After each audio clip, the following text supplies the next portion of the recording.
Hello, everybody out there at Point Park University and beyond.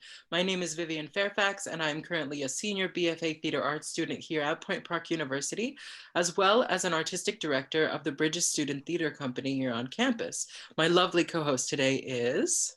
Hello, my name is Jeremy Welch. I'm a freshman BFA Theater Arts major and the host of Daily Dose of Broadway, a show of WPPJ Radio, Point Park University's campus radio station. Bridges Theater Company is committed to engaging with and supporting student works. Since the company's creation last year, it has been one of our priorities to provide an experiential learning space for the students of Point Park University, which is why this is the perfect collaboration to exemplify our mission, producing and highlighting the works of the student body. Today, we are presenting the works of the Fall 2020 Advanced Playwriting class.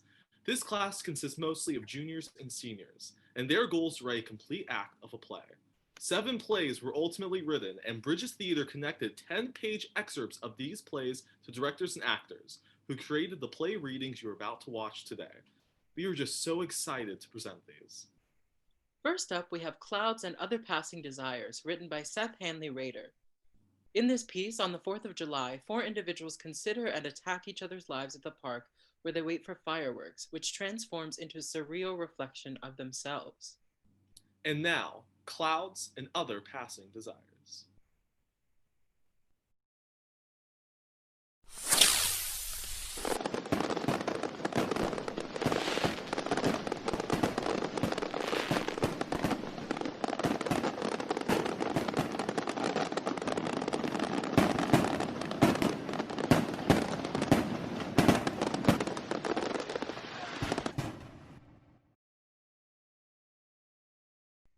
It is dusk on the 4th of July. The sky is bright orange with only just the far edges fading into the deep blues and purples of night on one side, and the faint and hazy blues of day on the other. The lighting should feel as if it could slip into day or night at any moment, this moment of change extended to eternity. A good-sized, modern playground of plastic and metal sits between a small open field and the backs of almost identical middle-class houses. A perfectly shaped blacktop walking path cuts across the perfectly kept grass. A drainage ditch repurposed into a pretty pond lies just beyond. Everything is so precise it looks like a staged picture, yet somehow just real enough to not be. Why do you hate it so much, huh? Why do you hate the idea of a good thing? It eats you up that a drainage ditch could even become a pond, doesn't it? If you think it's so great then why don't you just go jump in? The two stare at each other, brothers on different sides of a battlefield. As they look at one another, they see what they crave and what they fear. The tension rises as it's unclear if they'll embrace or attack. Finally, A begins to remove her shirt and walks towards the pond. She exits.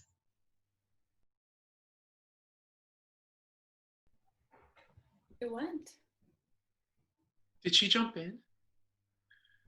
Will she come back? Who cares? She continues to watch for another moment before wandering the playground, more slowly this time. C watches B as she walks around the playground in her unspoken search. He then looks to D, but D has been carried away by her own thoughts. Finally, he looks back towards the pond, to where A had exited, and exudes an air of conflict, like a child lost in the supermarket. As if to try to regain some sense of ground, C tries to speak, but no words nor any interest from the other two come. He stands and meanders about, unable to choose a part of the playground to claim. Several times he gets in B's way, but the two resolve themselves without conflict. He eventually finds his way to the top of the playground where B once perched, but sits, somewhat out of sight, though ensures that at least one leg is visible. Another moment of indecision passes while the other two wrestle with their thoughts.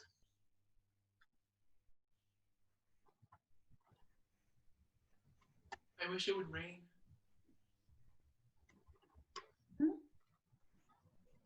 Why? Then the fireworks would be canceled. Oh. Oh yeah, I guess that's true. Do you still want to see them? I do. It's just, I don't know. I like the rain. It calms me down. You seem pretty calm now. Are you kidding me? He's been jittery this whole time, walking everywhere. He only just sat down. Sorry. No.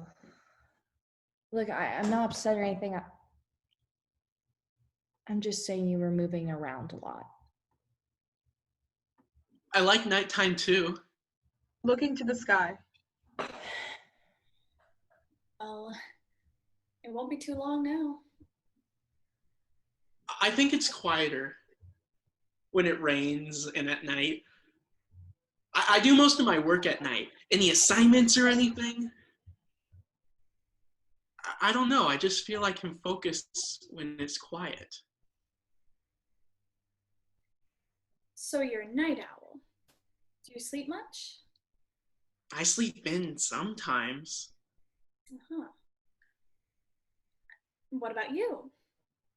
Are you a night owl or an early bird? I hate them both equally. Come on. I stay up late, so night owl, I guess. Looking to the pond. I wonder what she is. I remember her being bright-eyed and bushy-tailed at the bus stop before school. Wait, you two know each other? Know of is a better way to put it. You don't act like it. Well, we clearly aren't close. Clearly. But it does make sense. How's that? You two do seem kind of close in a way. You know each other's buttons.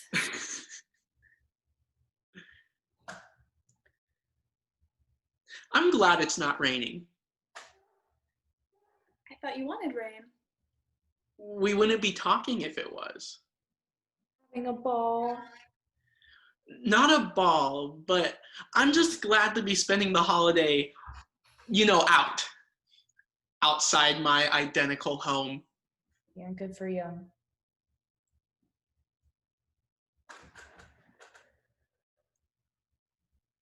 What are you looking for? Who? You. Oh. Nothing. You're looking rather hard for nothing. Mm-hmm. It's nothing. He stops and finds a place to stand.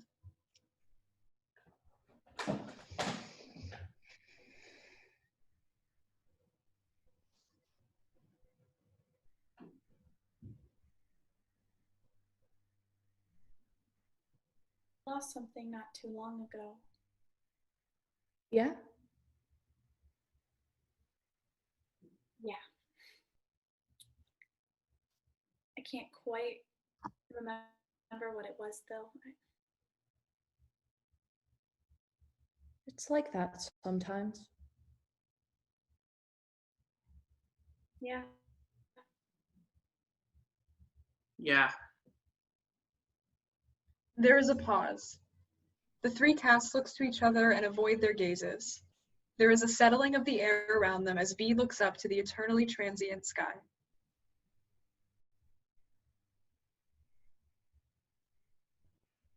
Did you think it would be here? What you lost?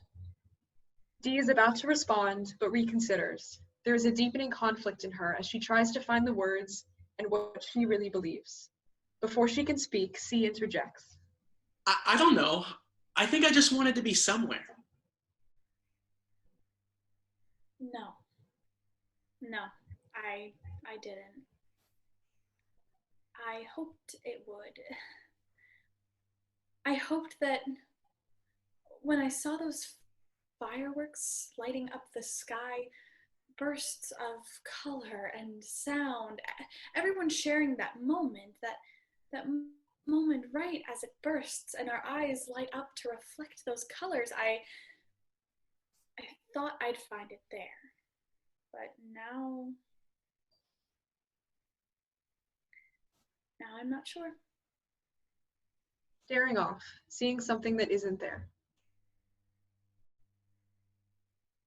I thought I would too. I don't think I would have expected to find anything. I don't think I would have even looked up. Just around.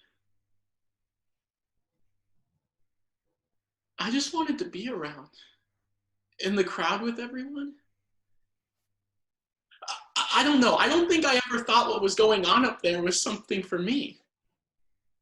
It was for everyone else, and I always thought I'd be happy enough to just be a part of the crowd. As D and B begin their argument, C begins to feel raindrops. He looks up to the unchanging sky as rain begins to fall only onto him. He smiles.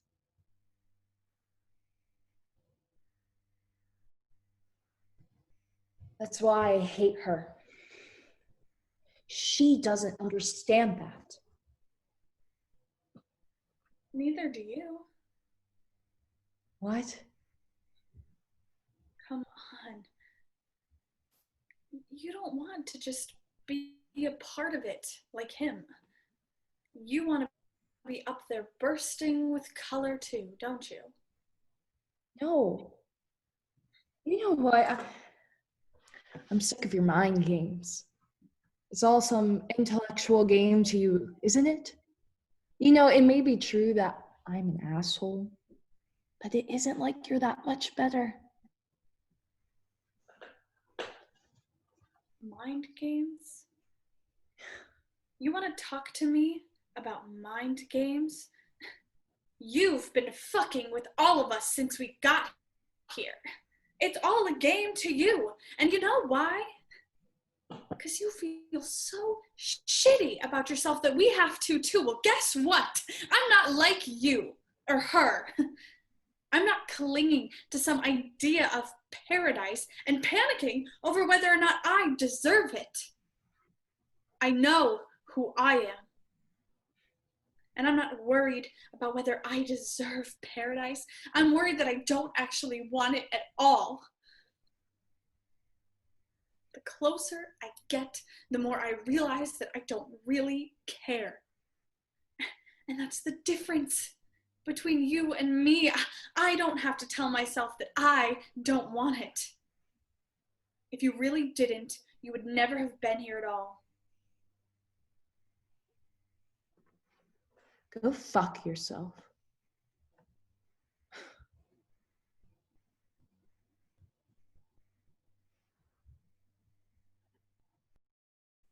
Such a wonderful piece. Vivienne, I really connected to the imagery of fireworks and their relation to paradise. This piece really evokes some wonderful and thought-provoking ideas. Next, we have Tightly Woven, Loosely Held by Mel Kleberg. In this piece, 16-year-old Maya, idealistic, sometimes to a fault, attempts to uncover family secrets after their estranged father's death, much to the disapproval of her pragmatic older sister, April. And now, Tightly Woven, Loosely Held.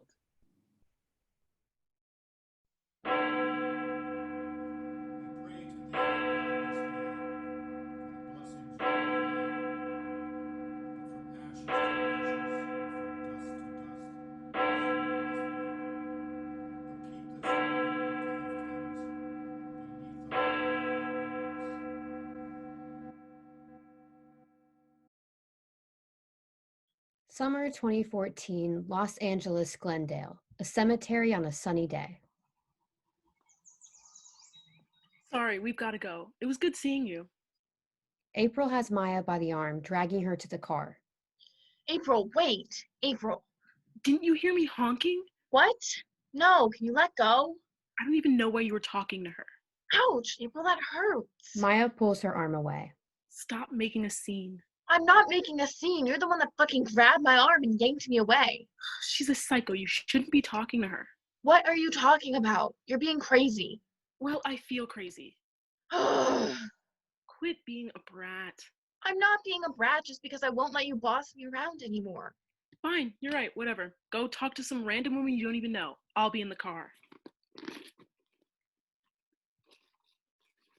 Well, I don't think she's a psycho anymore. Seriously, when was the last time you even talked to her? People don't change, Maya. What? What does that even mean? I'll tell you when you're older. That's not funny. You know you can tell me, right? If you don't fucking explain stuff to me, then I'm never gonna learn. April, come on. She knows stuff about her mom, and I don't want to hear any more of your conspiracy theories, okay? Not right now. It's not a conspiracy theory. Whatever, Maya. She told me that she... To be honest with you, Maya, I don't want to hear it. Why not? Don't you want to know what really happened to our mom? You know what happened to our mom. She overdosed. That's it. It's exactly what it sounds like. Trying to pretend that it was anything else is outright denying the truth. I'm sorry, okay? This was my fault. We shouldn't have come. I don't know what I was thinking. I should have known how this would have affected you. I'm fine. Are you? I know what I am. You don't have to be so dramatic. Yeah, and you don't have to be such a bitch, but you are. Where are you going? I'm taking the bus. Oh, come on. Do you even know how to take the bus? Maya, come on. I just want to be alone right now, okay? I can find my own way home. Jeez. Maya walks off. April searches through her bag for her keys, finds them, and then leaves. At the Blue Moon Bar.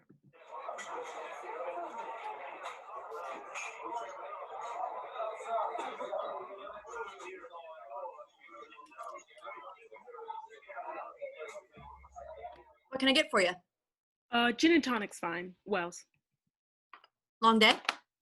Do I look that bad? No, the cemetery's right down the street, all black attire. I figured...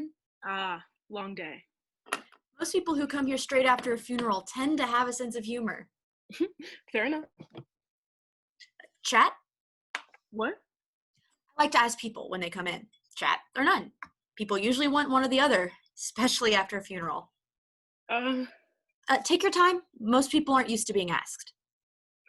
Honestly, I guess a chat would be nice. I spent enough time in my head today. Heard that. So what was your relation to the deceased? My condolences, by the way. Thanks. And it's kind of a weird story. I've heard it all. I'm sure you have. Did you want to talk about something else? Get your mind off of it? No, yeah. So technically he was my dad, birth father, and my actual father for like the first half of my life. He was always kind of absent growing up. He worked a lot, which I don't blame him for, you know. He was just trying to provide for us. He just wasn't the most understanding person. My mom, she had all these issues, and he just didn't know how to be there for her or us. Us? Sorry, yeah, I have a sister, younger by 5 years. She was too young to remember most of it, honestly. Yeah, it's just so weird because she's been with me nearly all my life, and yet there's this, like, huge chunk taken out of it. Like, those were my formative pre-teenage years, and Maya, I don't know, she was just a kid. I swear she wasn't even there half the time. She was always out playing in the woods behind our house. Meanwhile, I was stuck inside playing therapist. And I don't know, she doesn't even remember the stuff she was there for. You never talked to her about it? I mean, she never asked. You really think she'd ask? I mean, I don't know, I guess not. And you never told her? Do I need to? It's all in the past. There's no point. What? Nothing. You think I should? No, I don't know. I just know I would have done things differently. What do you mean? Hey now, I'm supposed to be the therapist here. Sorry, I can't help it. Besides, you sit here listening to people yammer on about their shit all the time. It's only fair. I don't know. What's stopping you? You know, it might inspire me to talk to my sister. Fine. You're very persuasive. So, sort of similar to you.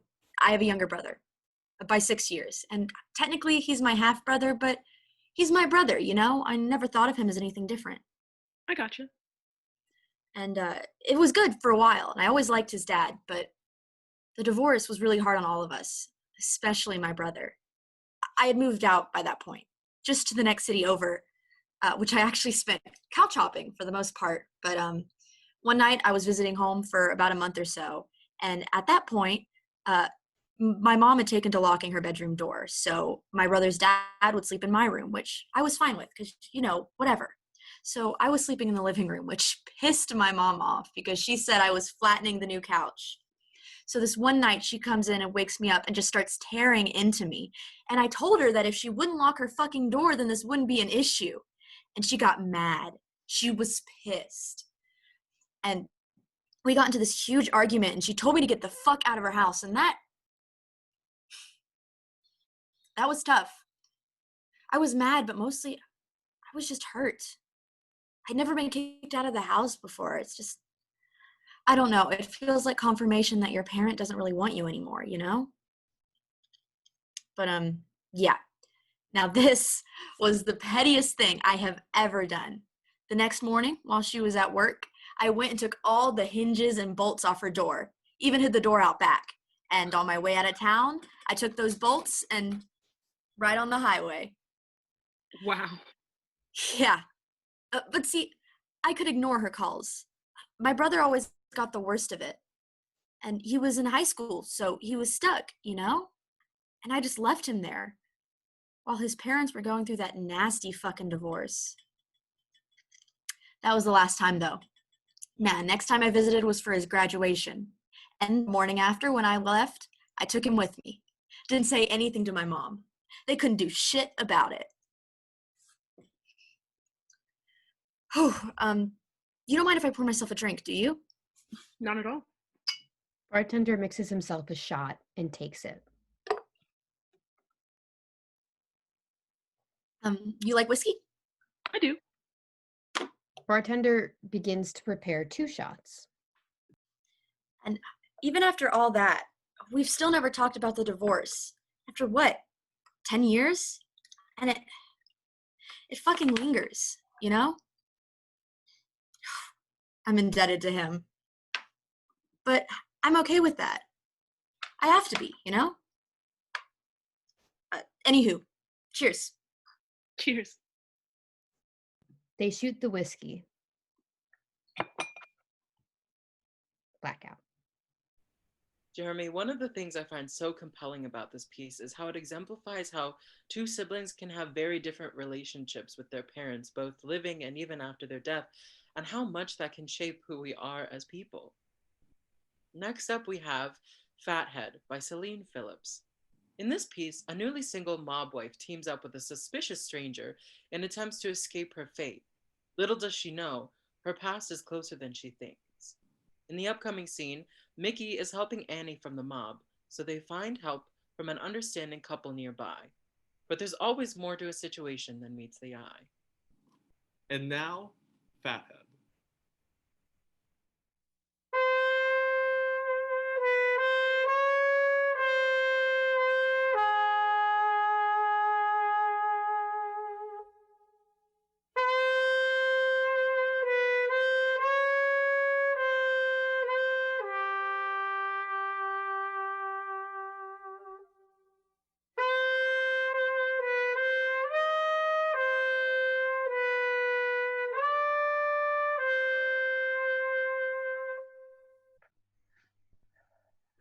Love the countertops. Is that granite? You 2 ain't running away together. What? Of course we are. Then why haven't you touched her? Hmm? Why haven't you touched her? Oh, we're used to, keeping appearances. Right, appearances, disappearances, like magicians. You're not helping. Gotcha. Anyway, this is all very new to us, so if we seem a bit distant with one another, that's why. Well, you're safe here. I'm sorry. Your brother boyfriend ain't here. You're in a private space, so if you're together, then be together. Oh, my God, Mickey! I never thought of all that. We can really show our love for one another, huh? At last. I can take you in my arms. Mickey wraps his arms around Annie's waist. Through reflex, she stomps on his foot. Jesus, Anne! Oh, shit, sorry, force of habit. Well, thanks to your habits, my foot is broken. You're dramatic, let me see it. Mickey hops on one foot to couch. Annie helps him sit down and take off his shoe and sock. Oh, wow. Heals much? Okay, I'm sorry. You got any ice? Dom crosses to kitchen and grabs a beer. He hands it to Annie. Close enough. Annie holds the beer on Mickey's foot. How's that? Any better? It's fine, Anne. Can you just give me a light? Hold on. Annie ruffles through her pockets, pulling out her cigarettes and a lighter. She goes to place one in Mickey's mouth and lights it for him. Their eyes meet as she lights it. They share a moment. Huh. Deja vu. Midge enters from the bathroom. I got some clippers and black hair dye. Oh, God, black? Do you want to bleach it then? Give me the hair dye. Annie takes the box and reads it. Come on, let's get you set up. Annie follows Midge to the bathroom, leaving Mickey and Dom alone. Dom crosses behind Mickey, who is still on the couch. You're a dick. It's a good thing you usually don't go undercover. That bad, huh? I'll say my brother is also a boyfriend. That alibi was a train wreck, pal. I wasn't under the impression we needed one considering the circumstances. Which don't know much. Unlike Vince, I leave the broad out of my affairs. Keeps things clean. Well, things are about to get very messy. So a play. She's fucking delusional, D. She's convinced Reg would never kill a kid. What are you gonna do? Mickey takes a beat and looks back at the bathroom. He sighs defeatedly. I don't know. You don't have a plan? The plan ended when those dipshits started tapping her house. Now she's wise. I had to feed her some sob story about my dead mom just so I didn't lose her. Mama Sherman's dead? She's not dead, dumbass. I lied. I needed bait. Anne isn't like most. She's smarter than what we gave her credit for. I don't see why you just don't knock her out. She's carrying at all times. Even when she sleeps, it's not that easy. There's an uncomfortable long pause as Dom realizes what's happening.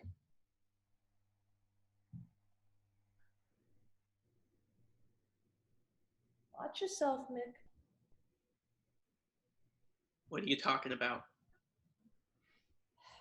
Oh, she's so smart and different. I don't know what I'll do. She is smart. This is your last assignment, man. And I mean this as someone who cares about you. Don't fuck it up. I have no idea what you're talking about. You're acting soft. You're the hitman for one of the most dangerous mobs in New York.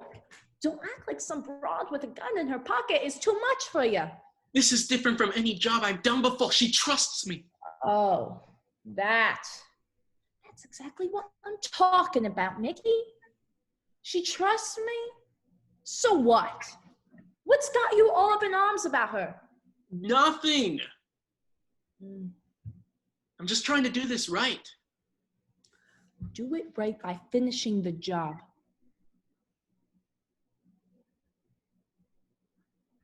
Right. Dom crosses to his wardrobe and pulls out a small box. I got something for you. He reveals a vial and a rag. This will make it easier.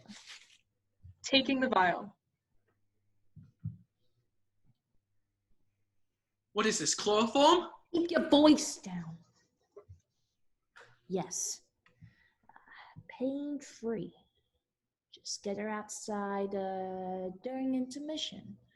Give her a quick dose of that and let Manny and Dana take care of the rest for you. After that, you're free.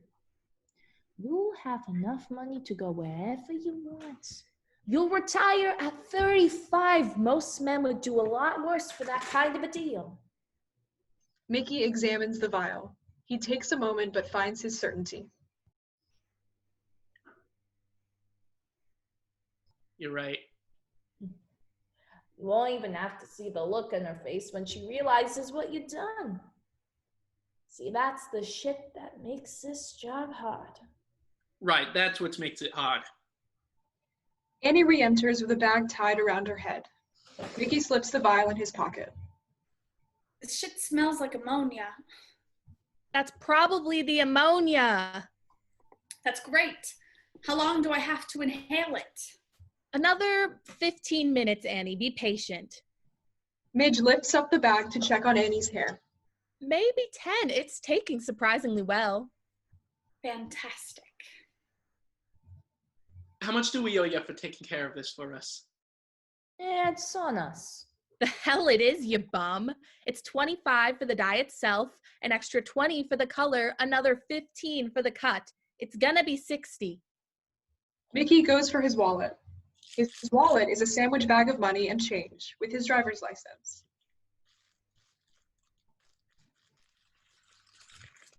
Here's 75, a token of our gratitude. You're gonna need different clothes. I don't have anything else. Go through the hall closet. I went dumpster diving at a Goodwill last week. There's a few pieces in there that'll fit you. Wow. I don't know what to say. Don't worry about it. Annie exits up the hallway. She's a handful, huh? You have no idea. My head burns. That's never a great sign. No need to be alarmed, sweetie. Let me see. Midge exits. Remember the plan.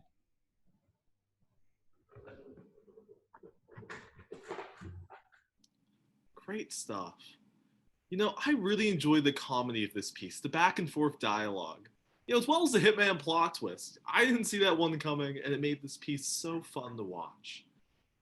Next, we have Tabula Rasa by ALANA GALLAGHER. In this piece, a battered young woman exists in two realities, one where she stays with her abuser, and one where she finds the courage to leave. And now, Tabula Rasa.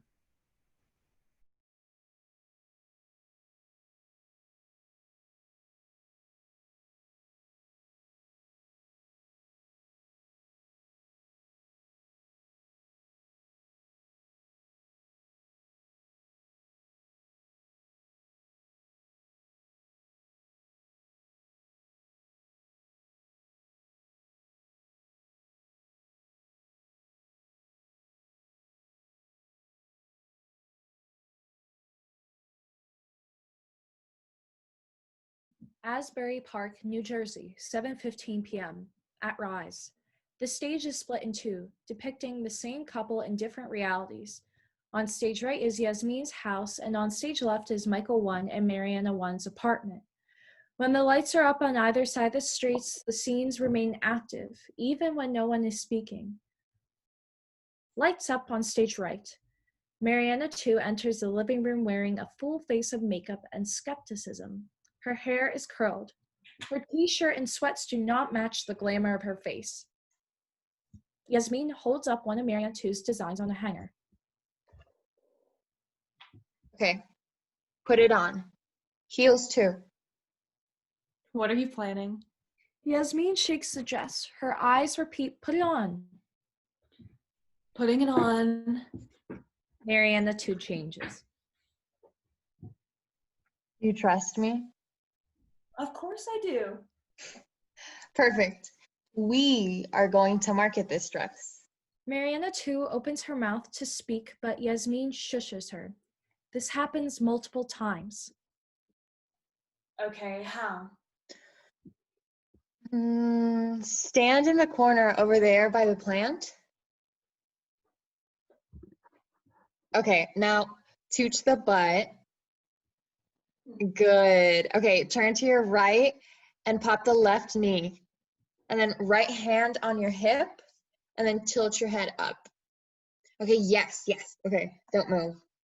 Yasmin crouches, pulling out her phone and pointing at Mariana too. Okay, when I say go, look at me with bedroom eyes. Mariana too lets out a quick laugh before taking in a deep breath and hardening her face. Yasmin hits record. Okay, go. Mariana too follows her instructions. Yasmin ends the recording and stands up. You look so good. Okay. Now crouch down and put your left knee a little higher. Okay, bring your left shoulder a little closer to your face, and when I say go, look at me and then look down. Okay? Go. Yasmin starts recording. Mariana too starts to get into it. Yasmin stops recording. That was so cute. Okay. Okay. One more. Stand by the wall and laugh while you give me like your best model walk. And then when you're close, reach towards me like you're gonna grab the camera. Mariana too follows Yasmin's instructions. Yasmin ends the recording. Mariana too's confidence builds visibly. Okay, I think we got it. Really? Can I see? Yasmin plays the recording for Mariana too.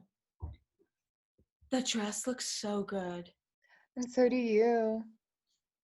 So do I. So what do we do now? Now we edit it and post it on TikTok. Isn't that for kids? It's for the 500 million users on the app. Mariana, trust me, this is what I do. You're right. Of course. Sorry. No apologies. No apologies. I haven't gotten ready in so long. God, I feel good. We should go dancing or to dinner. I just want to go out. Just get back into the world. I think I'm ready, Yasmin. Done. What, already? Posted. This is scary. This is exciting. This is Did you invite someone over? Is this a surprise party? Definitely not, but maybe next week. Yasmin opens the door to reveal Michael too. He holds a bouquet of orchids and chronic exhaustion. Michael, leave. Now. Mariana, baby, I know you're in there. I love you. Yasmin slams the door shut, locking and pressing her back against the entryway. She looks to Mariana too, who has seen a ghost. Lights up on stage left. Mariana 1 and Michael 1 are having the same fight they always do. Fuck this. I'm leaving. No, Mariana, you're not. Mariana 1 rushes to grab her heels and purse, but Michael 1 always seems to be in the way. I've been looking everywhere for you, baby. I'm so fucking glad I found you. Baby, I miss you. Come talk to me. Don't let her keep us apart, Mariana. She don't want to see you happy, baby. They're all so jealous. They want what we have, baby. This is that real crazy love. That love that comes back from anything. Michael. God, baby, I miss the sound of your voice so much.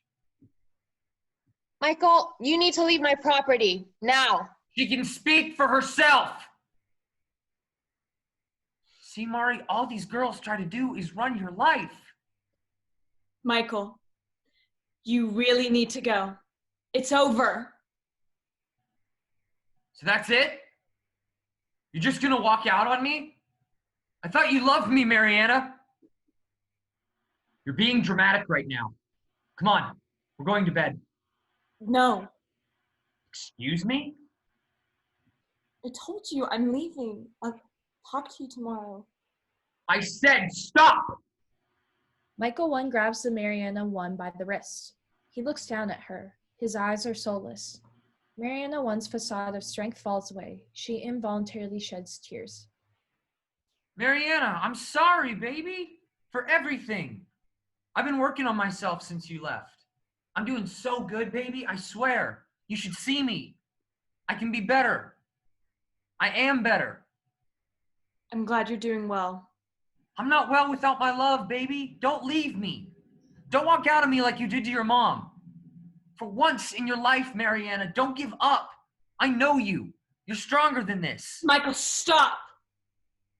I'm living now. Please, let me live. I can't live without you. You will always be my girl, Mariana. I'll stay here all night. I'll stay here tomorrow and the day after that to prove my love for you, baby. Now, come upstairs. Let go. No. I said let go. I don't want you anymore. If you leave me, baby, I swear I'll kill myself. I'll take a fucking gun and blow my brains out. I will. Mariana 1 breaks free, accidentally hitting Michael 1 in the process. Michael 1 grabs Mariana 1 by the throat. You stupid fucking bitch! You think you have the power in this relationship? Michael 1 repeatedly slams Mariana 1 into the wall. She hits her head in the process before collapsing in a pool of tears. That's it. I'm calling the police. Mariana! Mariana! She doesn't get us! Trespassing on my property. She doesn't know what it's like to have this kind of connection. He's refusing to leave. Tell her to stop, Mariana. And threatening to kill himself. This isn't what you want. Is me and Raimi? Remember when we used to go to Springwood and pretend it was Disney? I do. I wouldn't be calling if he wasn't dangerous. I remember it all, baby. Remember the sunrises on the beach? 139 Ridge Avenue, Asbury Park. Remember Six Flags when we tried to kiss on El Toro and it almost broke our necks? Thank you. It was worth it. It was all fucking worth it because I had you by my side. Christ. Those days are not over. We are not over.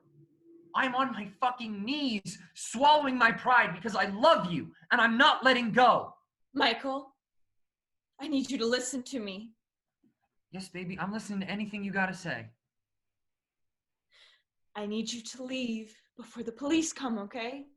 You could get hurt or arrested and we don't want anything to happen to you. Okay, speak for yourself because I personally... They can shoot me. You hear that? Fucking shoot me. You know why? Because I would die for you, Mariana. I would do the unthinkable for you because you are that special. No one will ever love you like I do, and you know it. You need to leave. I need you right now, Mari. My dad's in the hospital. I can't get through this without you. Please. I need you here with me. Is he okay? I'm sorry. Please, I love you, Michael. Please stop. It was a car accident. He's alive, but now I know I can't let little things get in the way of my relationships because people die, Mariana. I don't want to die on bad terms with you. Have you seen him since? Yes, and I thought of you the whole fucking time, baby. Come on. Let's go upstairs. Okay. Michael 1 helps Mariana 1 to her feet. Together, they walk off stage. Blackout on stage left. What hospital is he in? Mariana, I can't think right now. Is it the one on Roosevelt Avenue? Yes, that's the one. This is why I need you, baby. You're so smart. God, you are such a fucking joke, Michael. There isn't a hospital on Roosevelt Avenue. Mariana 2 turns away from the door. Her last shred of hope disintegrates. She walks away and sits on the couch. I hate you, you stupid bitch! You think you're so special, but you are nothing without me. Nothing! You need me, Mariana. I made you. Oh, shut up! Who lies about someone being in a fucking hospital, you sick motherfucker! Sir, I'm gonna need for you to show me both your hands. Hands up, now. Do you have any weapons tonight? No. My girlfriend's in there. I'm trying to talk to her. Come with me. I don't want to have to cuff you. Cop 3 escorts Michael 2 away. Michael 2 shrugs Cop 3 off whenever he puts his hands on him. Cop 1 and Cop 2 knock on the door. Yasmin opens it. Hi, ma'am. I'm Officer Garrett. I just need to ask a few questions. Can we come in? Yeah, I called, but he was looking for her. The cops enter and stand in front of Mariana 2 on the couch. What's your name? Mariana Serrano. Has this been an issue before, the stalking? He, doesn't give up easily. Garrett, can you get the papers? Cop 2 nods his head and swiftly exits. He jogs back with a set of pink papers and a clipboard. Has he physically assaulted you in the past? Yes. Okay, did he physically assault you tonight? No, he never got in. I'm glad. Here are the forms for a restraining order. If you choose to move forward with this, you will receive a court date where the judge will mandate that he cannot make contact with you by penalty of the law. I wish we could do more, but since you show no signs of physical injury, this is protocol. Once again, I'm sorry, this is all we can do. That's fine. Thank you. I'm going to need you to sign right here. This just says we've responded to you with the necessary paperwork. Mariana 2 signs. Thank you. You have 365 days to complete the restraining order if you choose to do so. We'll be taking him to the station. Would you like to press charges for trespassing? Yasmin looks at Mariana 2, who shakes her head no. No. Okay, ladies, just have a safe night. The cops exit. Silence. Mariana 2 sits on the couch, wearing disbelief like her favorite dress. I don't even want him back anymore. Like I'm a mess. And a little confused. But I don't want him back anymore. Dude. Come here. Mariana 2 lets out a scream of excitement. Yasmin lets out one in response. The two hug and jump up and down. Blackout.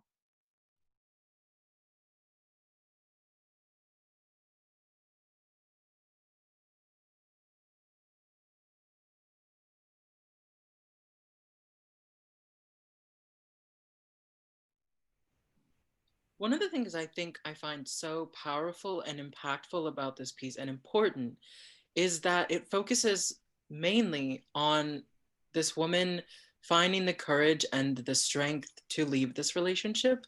And I feel like a lot of times when we look at domestic violence narratives, a lot of times it's plugging that victimhood and it's plugging that kind of woman trapped in this situation. But I think I really love how they exemplify her strength and her courage in deciding that she isn't going to continue with this anymore. Next up, we have Down Deep by Daisy Alabach. In this piece, self-proclaimed paranormal investigators take their YouTube channel to an abandoned gold mine and realize that there is something very wrong with the location. And now, Down Deep.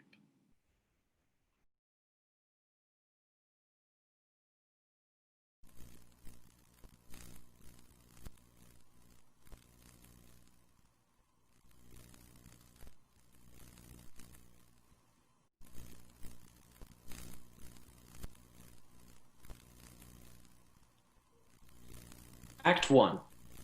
Lights up on the central cave of a mine system. There are several dark tunnels leading away from the center, where a large, open elevator shaft runs up and out of sight.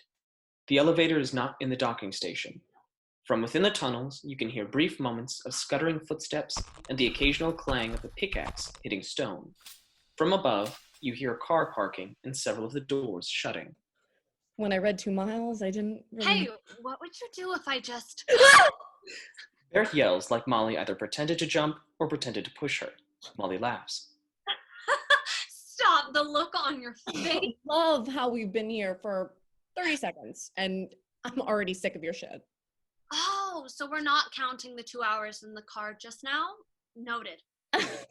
Oh, no, we're not acting like that fucking Moody Blues album you had on has nothing to do with this. If you think for 1 second... Okay, gang, let's see if we can get this elevator moving. Bada bing, bada boom. Cameras rolling. Do your thing, magic mechanic man. Cool. And when this doesn't work, I've got the repelling equipment right over here. After a moment or two of struggling, the elevator clunks to life. The group cheers. Man of the hour right here. And would you look at that? No repelling. Ladies first. Fuck. I do not trust this thing. Stop. It's squeaking. Oh my god. Let's go. Lights out as the elevator begins to squeal down the shaft, leaving the group descending into darkness. Barrett continues to whine as the elevator approaches the docking station. Can be improv. When it touches the ground, Jace clicks on the flashlight. Molly, Jace, and Barrett slowly climb out of the elevator. Molly is holding a video camera, and the other two both have flashlights. Barrett also has a bag of equipment over her shoulder. Molly turns to Barrett with a smug expression, swinging the camera back around to film Barrett's disgruntled face. And would you look at that? We survived the evil elevator. Barrett glares at her until she turns the camera off, then sticks her middle finger in Molly's face. Jace takes a step further into the room, hand brushing over the control panel for the elevator. He's acting more somber than the two girls. Hey, Barrett, could we start setting up the floodlights? Huh? Oh, yeah. Where do you want him? As she moves toward Jace, the strap of the equipment bag snags on a lever. As it's pulled toward her, the mine lights spring back to life, illuminating the massive cavern. All three shout, gasp, react in surprise. Like looking right, I guess. Molly grins as she gazes up at the cavern, turning slowly to try and take it all in. When she raises her voice, it echoes. No fucking way! This place is huge! How did you even find this? Well, I'll tell you one thing. I was right when I said nobody's been here in a while. I can't even believe we managed to find the entrance. I wonder how the electricity is still running. Huh. Spooky. Right? I mean, this place is untouched. Barrett indicates the dust and cobwebs settled over everything in the room, picking up one of the mining helmets and dusting it off. When I was pulling together the Google Doc, I could barely find any info on the actual interior of the mine. I guess it's just hard to find. As she inspects the helmet, Molly creeps up behind her with the video camera turned on. Put it on! God.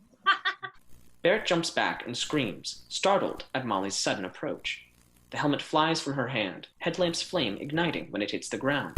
The girls don't notice. Stop doing that. You'd make a great mine canary. Just squawk at every fucking thing. This wasn't a coal mine, moron. They didn't have canaries. If you'd read the Google Doc, you'd know that.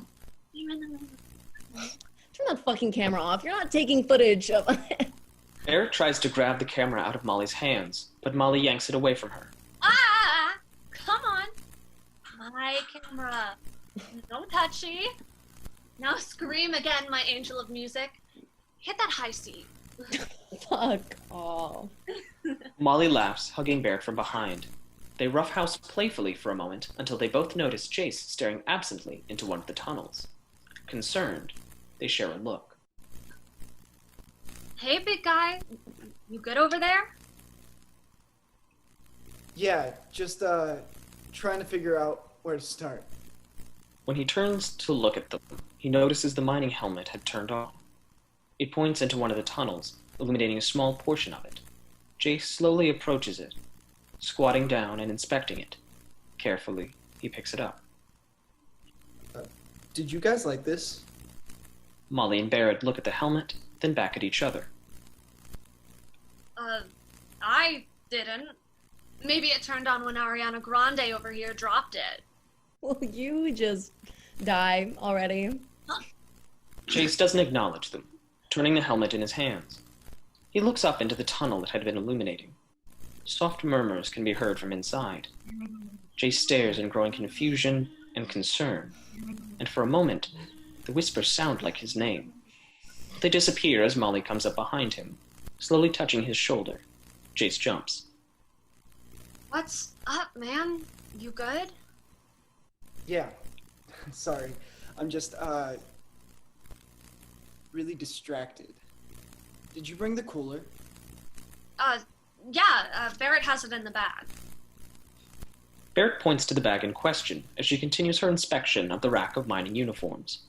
Jace rummages through it and retrieves the cooler, taking out a thermos of coffee and sipping from it. His hands are shaking. Barrett and Molly exchange a look. Hey, so I'm thinking we start with the north tunnel over by the lockers.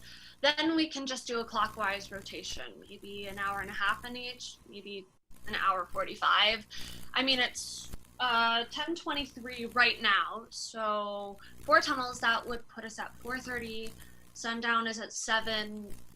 That means we have enough time for anything extra we need to do. Jace considers this, gaze lingering on the east tunnel. Yeah.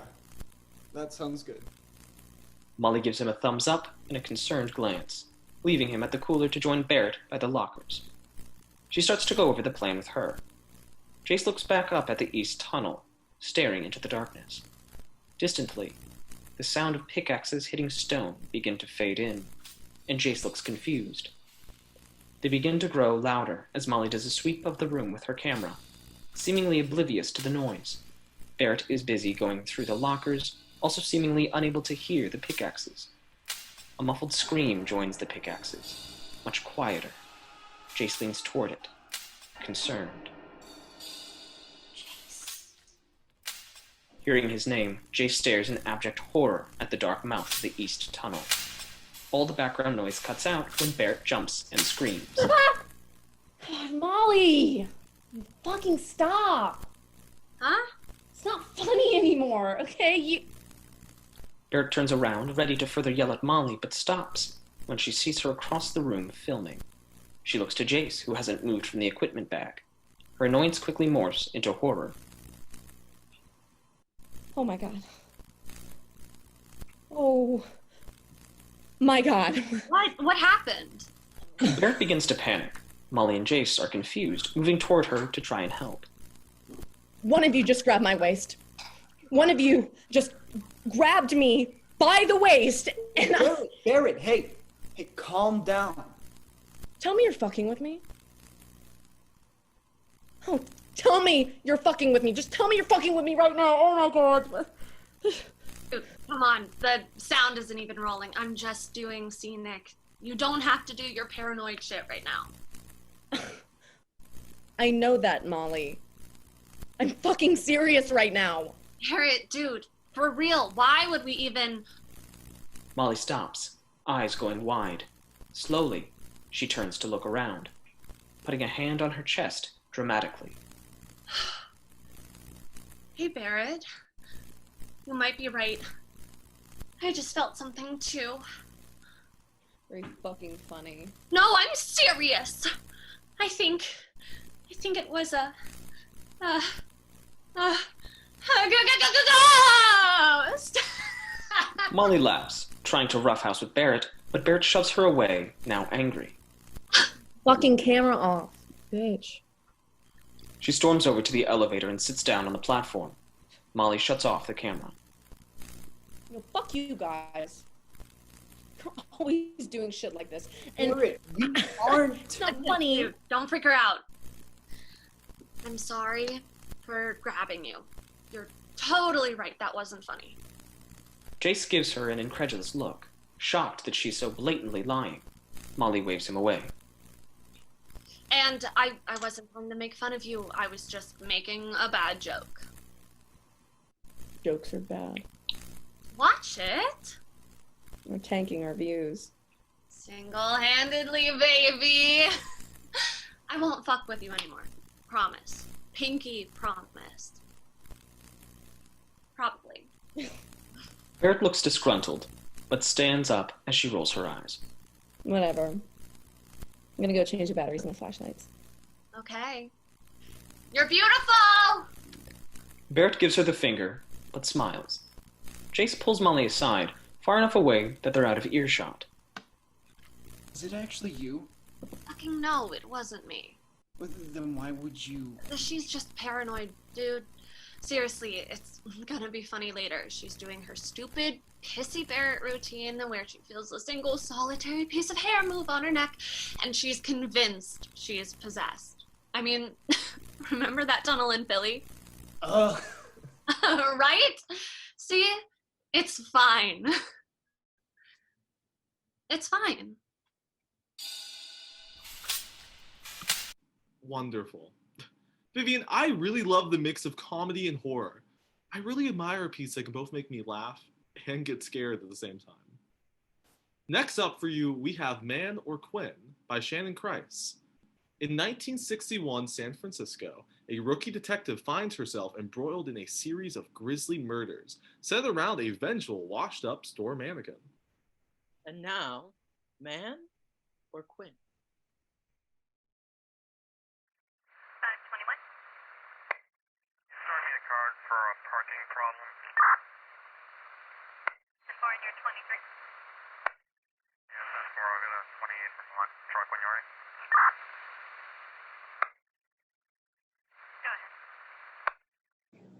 At Rise, Detective Mann and Detective Jones stand in Mrs. Giordano's living room in Potrero Hills, San Francisco.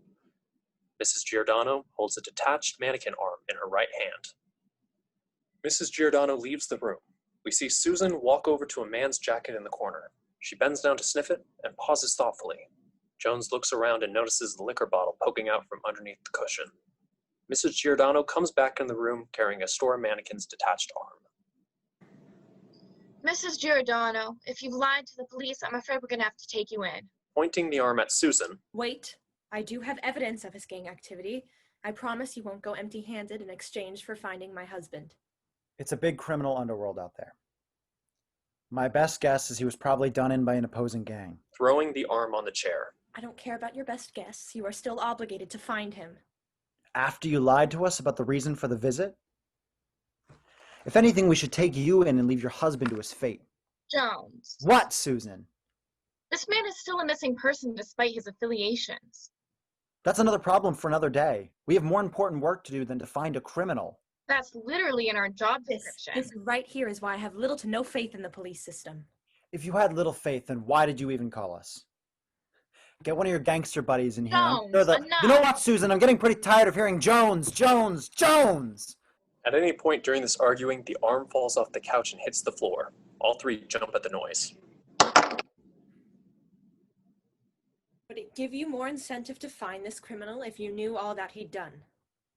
You would divulge that information? I would rather see my husband in prison than dead. If you find him, I will give you every name and transaction on paper. Another beat of silence. Jones looks back at Susan. She avoids his gaze. When and where did you last see him?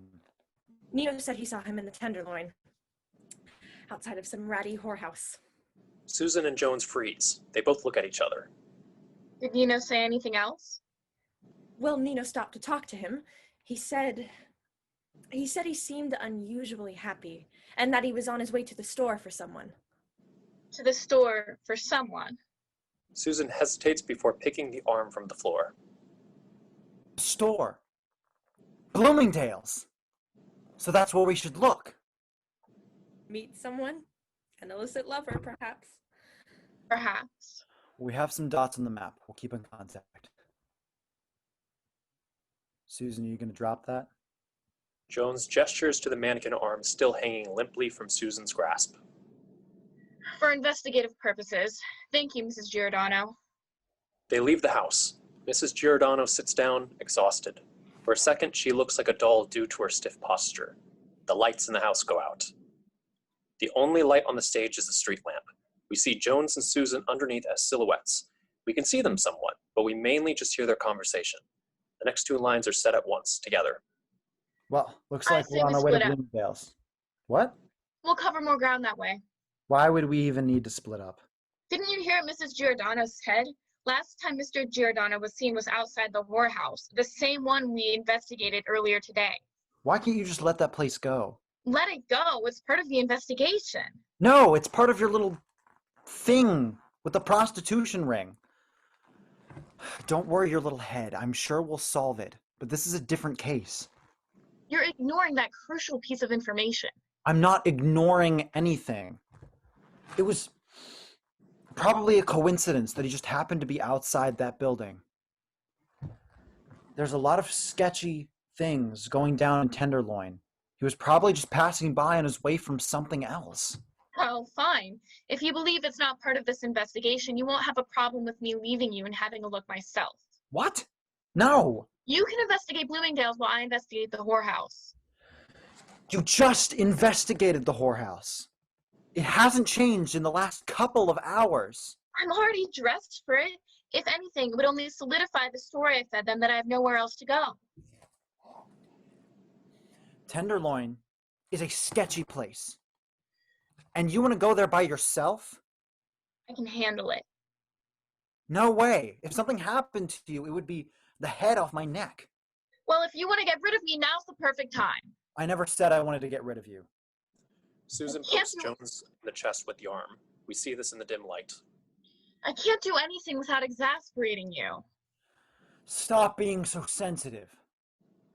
The only thing that you're doing that's exasperating me is refusing to let go of that whorehouse. And that's another thing. Why are you so flighty around the whorehouse? I'm not flighty. If anything, I'm just disturbed that you're so obsessed with it. What, I'm obsessed because I want to help people? While they are arguing, the street lamp begins to flicker. At first it is simply a tick here and there, but then it gives a solid sputter and it dies. Fuck this whole day. Careful, Jones. A lady is present. A lady who knows so much about whorehouses. Don't criticize me for knowing how to do my job. You are a rookie. And what you did back at that whorehouse was not in the qualifications. I got us in, and I don't appreciate how. What? Really, David? We're resorting to pinching? What are you talking about? You pinched me like a child. I didn't pinch you. Oh, you're absolutely right. I pinched myself to spite you.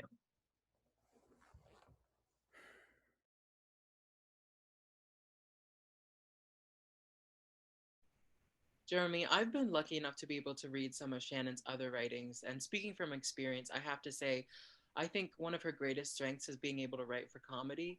She always finds the craziest and most entertaining scenarios to write about, and I think this is no exception. I would be so intrigued to see what else happens in this piece. Last up today, we have Leaving by Aaron Parker. In this piece, a married couple finally reaches the breaking point after a seemingly small problem. It unravels years of lies, issues of control, and failures of parenting as the members of the family leave each other one by one. And now, Leaving. I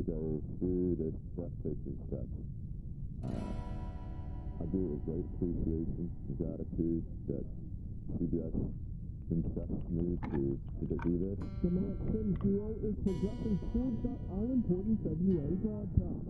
Sin, who won a Super Bowl At Rise, a single-story house. It's an open-concept house where the living room, kitchen, and dining room all melt into one. There are boys' rooms to the left of the living room, kitchen, and dining room. Both rooms are made to look as if somebody still lives them. John and Catherine's room is to the right of the space. John and Catherine are in the middle of a fight. Catherine is sipping from some whiskey. John is pacing the floor as if to dig a trench. told you that? Catherine nods and takes a drink. That's not what his coaches told me. Yeah, Sean said he wasn't close. I'm gonna grab another drink. Do you need anything? John shakes his head. All right. I'll be back. John takes out his phone and calls Sean.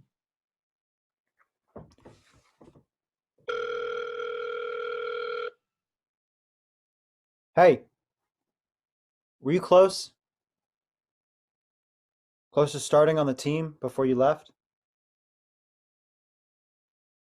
That's not what your mom just told me. No, she told me that you told her that you weren't close. Are you lying to me? Are you lying to me? So what you're telling me is that you let that scholarship go to waste because you didn't like what you were doing? I don't care. Get over it. That's life. Forget it. John hangs up. Catherine comes back out with another glass of whiskey. You're running pretty low on drinks in there. We'll have to get more tomorrow. What did you tell him? Did you tell him to lie to me? No, I don't know what you're talking about. About him quitting at wrestling. Did you tell him to lie to me? No, I told him to tell you and to be straightforward with you. What's that? You three are always plotting against me. Telling secrets, making plans, never telling me anything. It's typical. We haven't been plotting against you. He just must have been scared because he knew how much you liked watching him wrestle. I mean, it did feel like it was more your sport than his. I think he liked it. But I also think he saw how much it ended up hurting everything else. Why do you think that? Is that what he told you? Because he seems to tell you everything. They both seem to always go to you. I can barely ever get them to text once in a while, and you think we're plotting against you? We're not. It's just a miscommunication.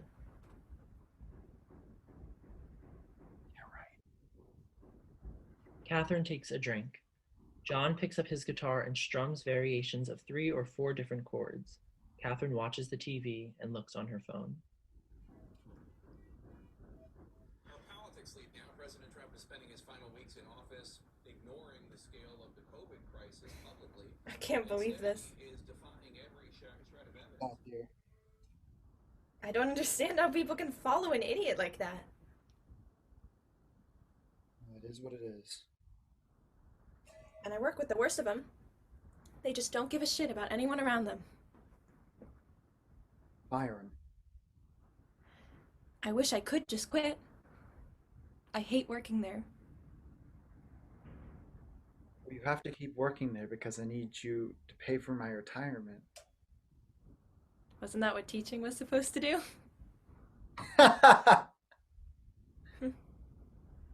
Yeah, no, that's gonna be you, babe. You're working. That's my retirement. When do I get to retire then? I don't know. You asking me? Because you seem to be in control of my pension. I guess I just supposed that meant you knew when I'd be able to retire. I didn't know you weren't my boss. I apologize. I was joking. You can't take a joke. You know what? I shouldn't be surprised. Why is that? Because you haven't been able to take a joke. Even in high school, you always were Miss Priss. I was not. Don't try and cover it up, I remember. You wouldn't ever bother with me.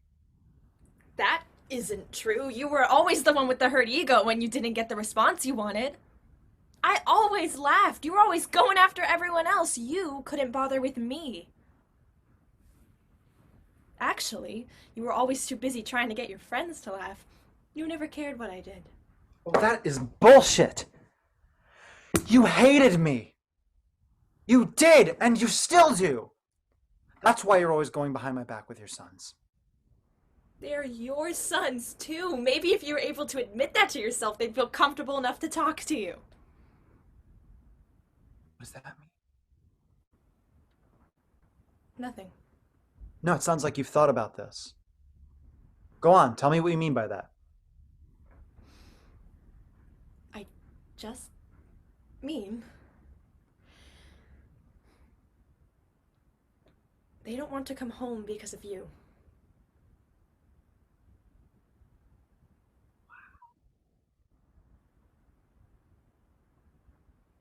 Are you telling me that I'm a bad father? No. Because it sounds like you're telling me that I've been a bad father. I'm just saying they don't want to come home anymore. They are never here. I've asked many times if they want to come home. They're always busy, but I know their schedules. They aren't that busy. Or so busy that they can't come home for a couple of days. So that's on me, because I'm a terrible father? I never said that you're a terrible father. I'm just saying that if you didn't blame them so much, or if you let them be kids once in a while, they wouldn't feel like they need to lie to you. So you're saying it's warranted? That's nice. So you lie to me. What else do you lie to me about? Don't turn this on me. I don't lie to you. I never lied to you. That is not true. What about Sean's quitting? I told him not to lie to you. I don't know how I can trust that. Really? You're being a child. I'm being a child? I'll add that to the list with terrible father. For the last time, I never said that! You didn't have to say it! You're definitely thinking it. How long have you been letting that one stew around in your head? I don't believe that... I'm done with this conversation. Fine. I'm gonna go have a beer. Okay. John exits to go outside to have a beer. He comes back in to grab a cigar. He goes back outside. Catherine sits at the counter. An hour later, Catherine is lying down asleep on the couch in the living room. She has had one more drink. John comes inside. He has had a few beers. He walks into the bedroom opposite the boys' room. He walks back out and sees Catherine on the couch. John shakes her awake. You need to get ready for bed. I was. No, you're on the couch. Catherine looks around. What time is it? It's 9. Too early to go to bed.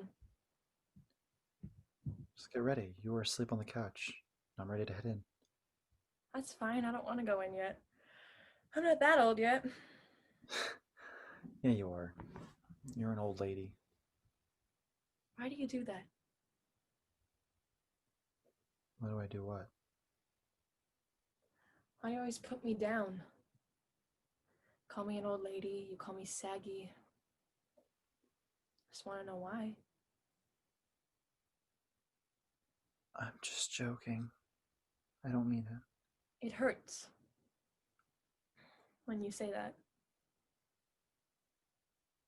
Come on, just go in and get ready for bed. No, I have things I want to say. Not right now.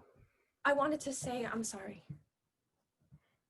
If you were mad that I told you stuff. Mm-hmm. John helps her up.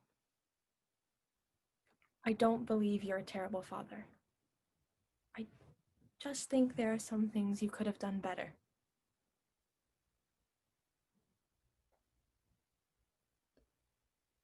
All right.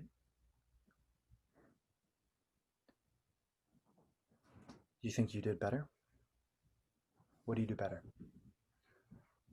Also never said that I did better as a parent. Yeah, you do. I mean, I guess I encouraged them to do what they wanted to do. I think that helped. You're saying I didn't encourage them? What about Sean and wrestling?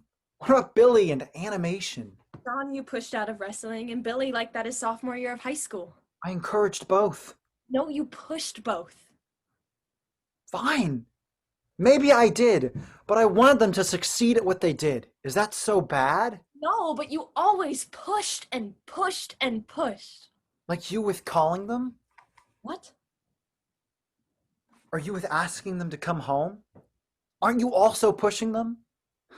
You're doing exactly the same thing that you're accusing me of doing. I'm not. How can you stand there and tell me that I'm the wrong one when you're going around doing exactly what you're blaming me of doing? You can't turn this around on me. At least they don't feel like they need to lie to me. You sure they don't? They lied that they don't have time to come home. You said that yourself. You said that because they don't want to have to listen to you. Maybe they don't want to have to deal with you asking for their attention all the time.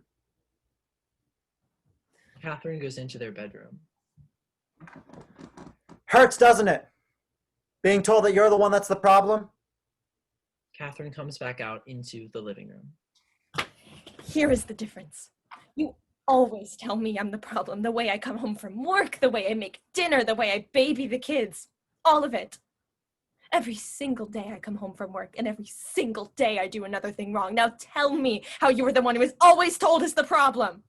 So I'm not allowed to ask for a few things to happen when I get home. You're retired! I still work. I come home at 5 every day from a stupid job where everyone is against me, and I'm expected to make everything happen for you when you're home almost every day. And on the off chance that I've had a worse than usual day, like today, I'd like to have the ability to rest when I get home, so I am sorry for that. It's your fault for taking the job. Oh.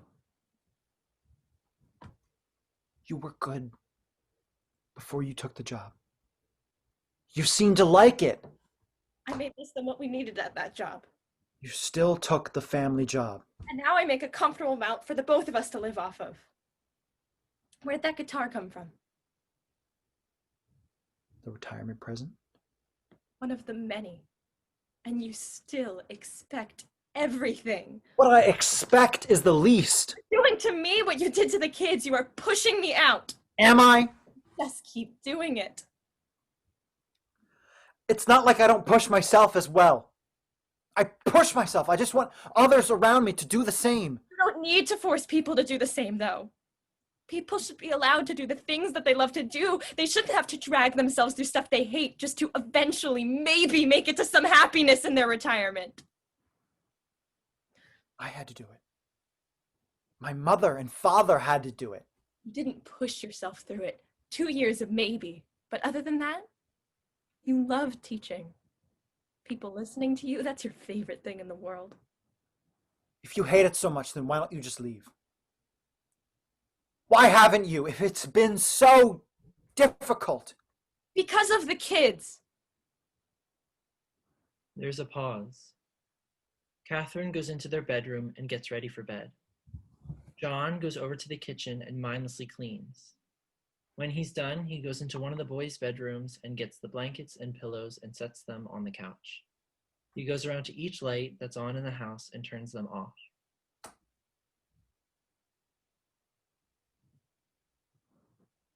Vivienne, I really admire how this writer explores both sides of the sensitive argument and situation. It evolves this piece into something more three-dimensional and truly interesting to watch. Well, everyone, that's our show for today, featuring these 7 pieces created by the Fall 2020 Advanced Playwriting class. Firstly, I would like to thank WPPJ Radio for their collaboration. They are currently live streaming this show on their airwaves as we speak.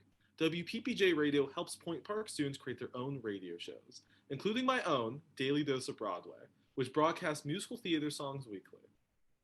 I, myself, am truly honored to have been a part of this showcase. Thank you so much, everybody who's been tuning in today.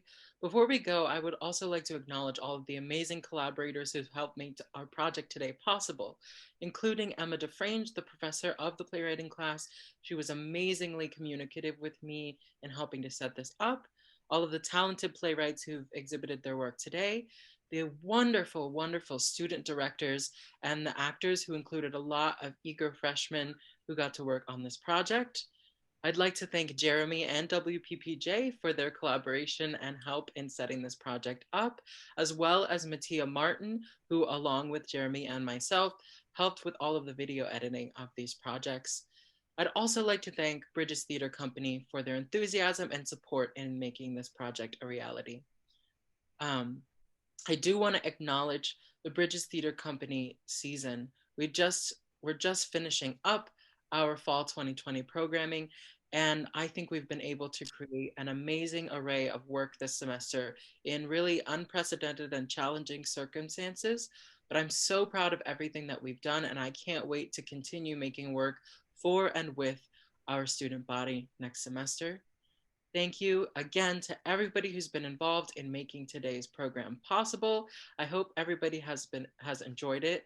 And really quickly before we go, I do want to acknowledge the last show of the Bridges Theater season for fall 2020, and that is Seth Hanley Rader, who was one of our playwrights today. His capstone piece will be premiering tomorrow here on our YouTube channel, entitled A Spectral Cycle Radio Series, which is a creepy audio file project. So thank you all so very much for tuning in with us today. We have loved being able to share all of these with you, and we hope to see you very soon.